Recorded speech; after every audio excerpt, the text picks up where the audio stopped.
Hi everyone, we're going to talk about makeup in the menopause. Is it the same? Well, yes, it is the same essentially, but we can use lots of different formulas. It's a really interesting topic to talk about, one because it's not really talked about that much, and there are small details that you can change and different formulas that you can look for that will make a whole world of difference. Now, I'm not in my menopause, but I've been doing a lot of research with women who are going through the early stages and are in full menopause. Not on Dr. Google at all, with physical friends of mine, yeah, real friends of mine, to get the best advice and knowledge. And the one thing I can tell you straight away, as I'm sure you'll know if you're going through it, is that everyone's symptoms are different, but there are a few that are the same. And obviously the first one is the hot flushes, or flashes if you're in America. And those moments when these happen, it literally takes over everything. You have to stop talking, you have to derobe, and your whole face changes, perspires and becomes very red. So wearing makeup then is quite difficult, but don't worry, I've got some great tips to show you. First of all, I wanted to talk about your skin. Now, when the estrogen levels drop in your skin, sadly, the collagen depletes and your skin feels less bouncy, thinner, and it just has a lot more movement in it because it doesn't have as much elasticity and bounce in it. I'm going to talk to you about just two products. There are many on the market, but I'm going to talk to you about Vichy. Vichy has spent over 20 years of research in their labs looking after women's skin going through the menopause. They have a new product at the moment, which I've only had for 10 days. Now, this isn't the easiest word to pronounce. Neovadial is the name, and this is called Photosculpt, and this is for your neck and face, and it's a really lovely, rich cream. They have a day cream and they have a night cream.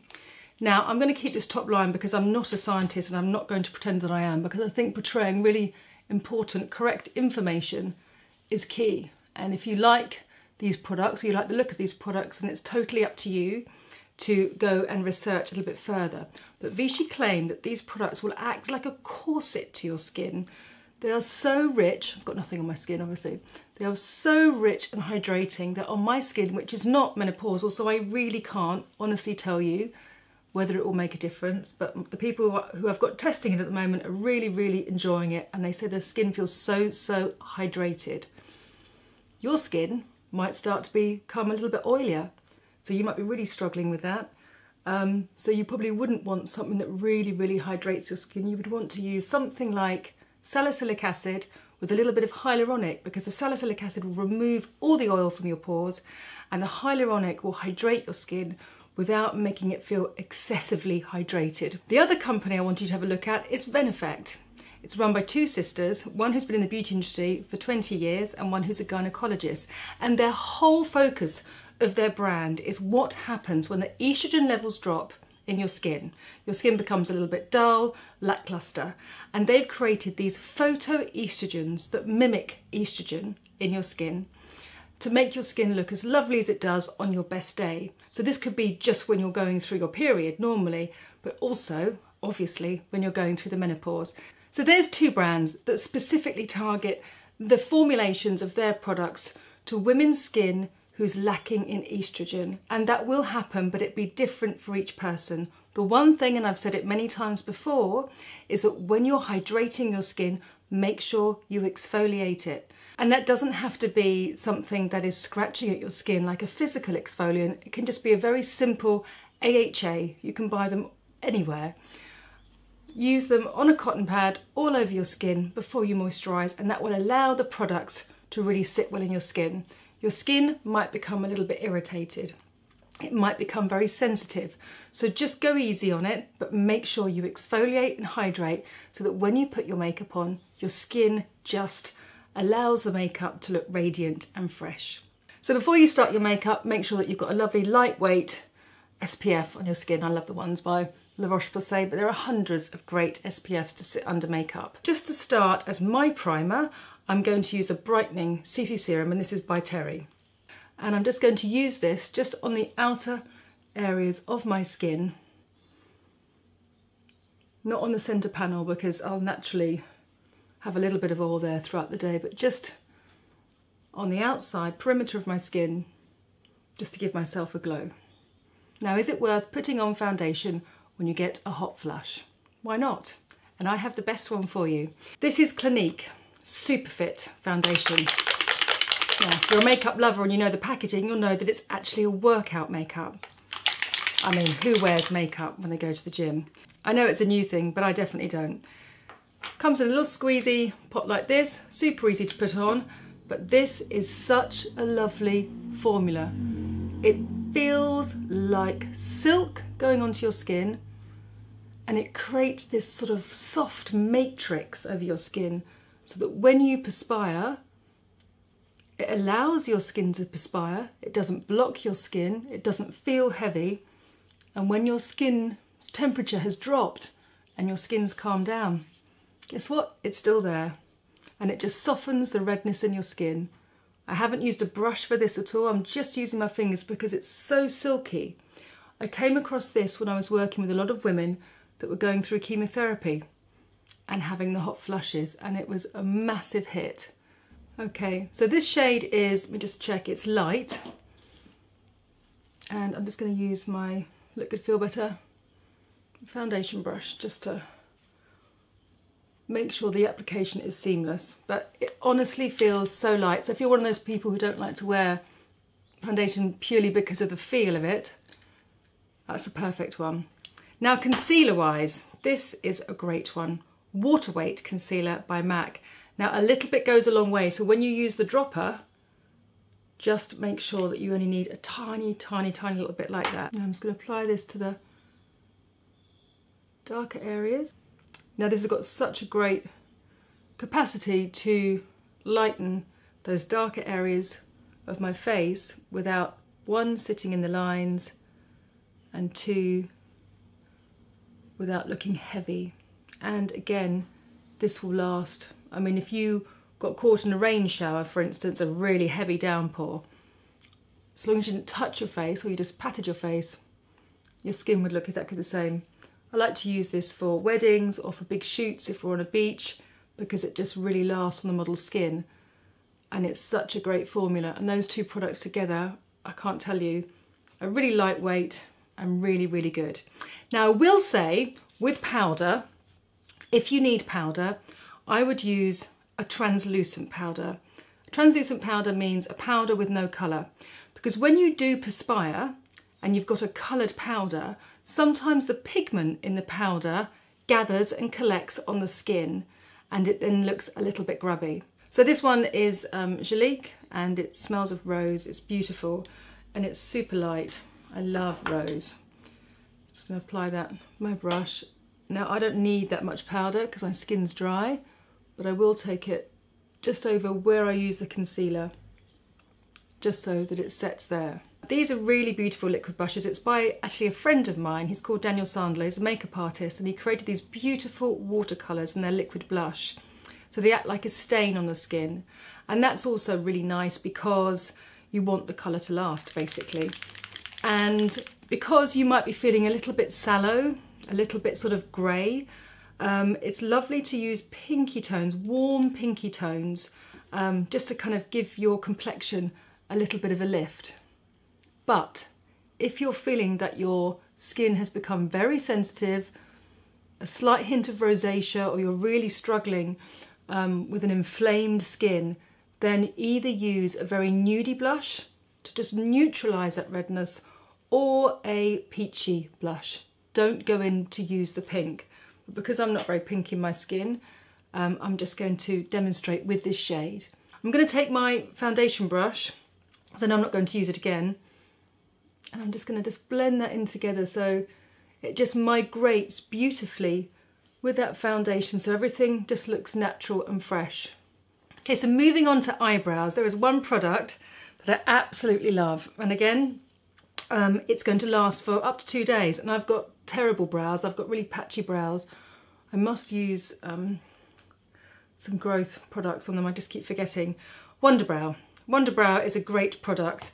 I'm going to show you how to apply it. I'm going to brush my brows through, but first of all, before I put the Wonderbrow, because I've got such a gap here, I'm going to fill in with my kohl pencil, then I'm going to set with the Wonderbrow. So I'm just applying it to the tail of my brow.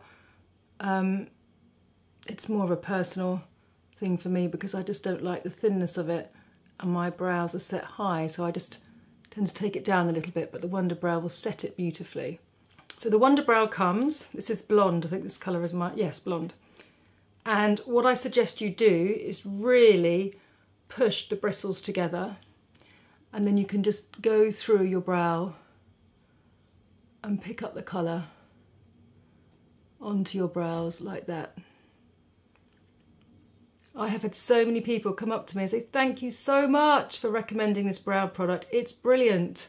I don't wear much makeup, but I like my brows to stay in place.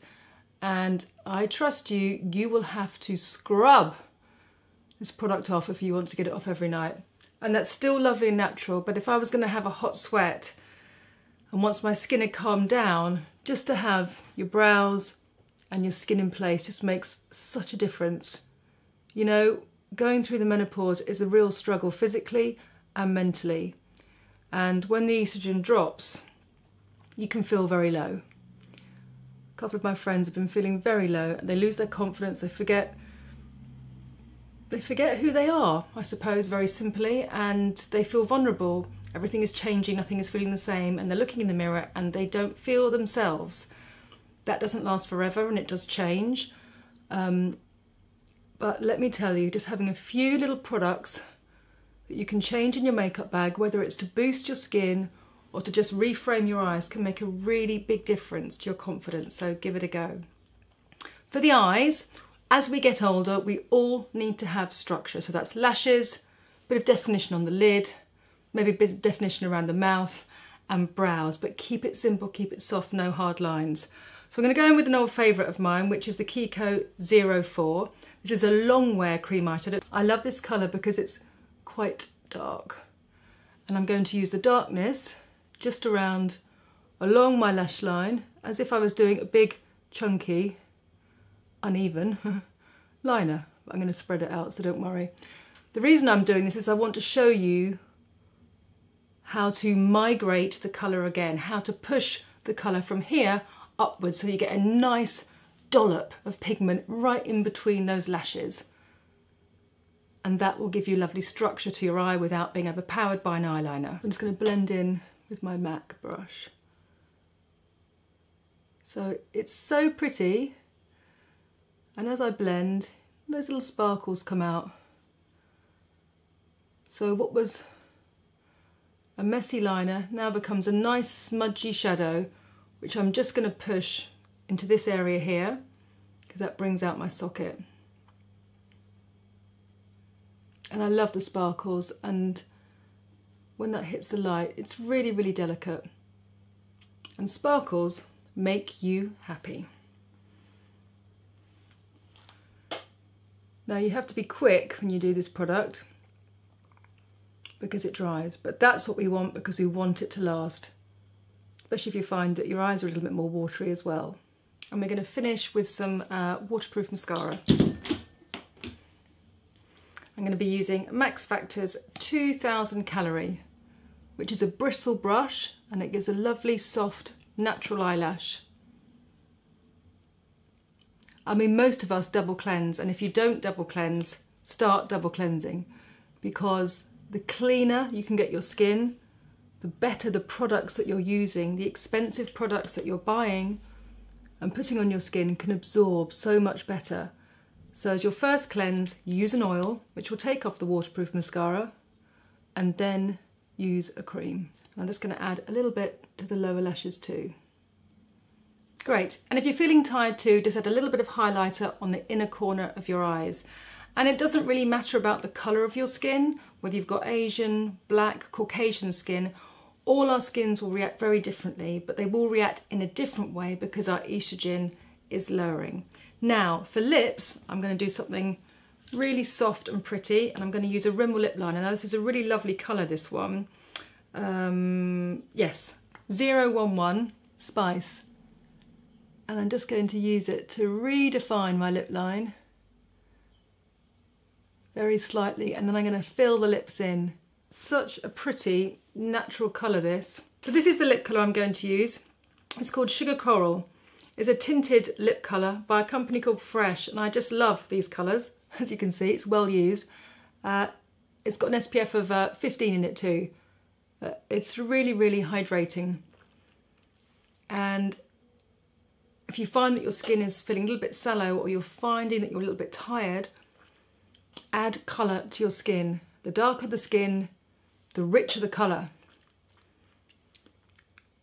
Colour has a wonderful impact on how we feel and how we look, especially if you're wearing like a neutral colour like I am. Do you know what I'm going to do just to finish off is I'm going to use a little bit of bronzer just to warm up my skin slightly. I'm feeling a little bit pale, so I'll use Casino by NARS, and this is a really, really light bronzer. Use it around the hairline. Oh, I love it when the bronzer just sort of melts in to the blusher. That looks really pretty. So there are obviously many, many ways that you can do your makeup when you're going through the menopause. Keep the structure in your makeup, add a little bit of colour to lift, really focus on your skincare, exfoliate and hydrate. Do your own research, but most of all, give yourself a little bit of kindness and make yourself feel as good as you can. It will make all the difference. And remember, all those symptoms, they won't last forever. Bye for now, and I do hope this has been helpful.